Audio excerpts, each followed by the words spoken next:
মৰমবিহীনে জীৱন সকলো দুখ কষ্ট পাহৰি আজিৰ দিনটোতে খাইছিল বিজয় ভিন্দুৱে পিংকিবাৰ কাষত কচম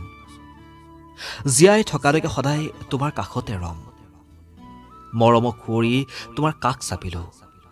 এতিয়া তুমি বিহীন মোৰ জীৱনত একো যে নাই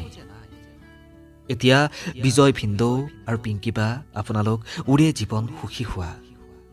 আমি যে আপোনালোকক দিব নোৱাৰো একো আমি আপোনালোকৰ সংসাৰৰ দুদিনৰ আলহী মাত্ৰ এই দুখাৰী কবিতাৰে আপোনালোকক হোৱা সন্তুষ্ট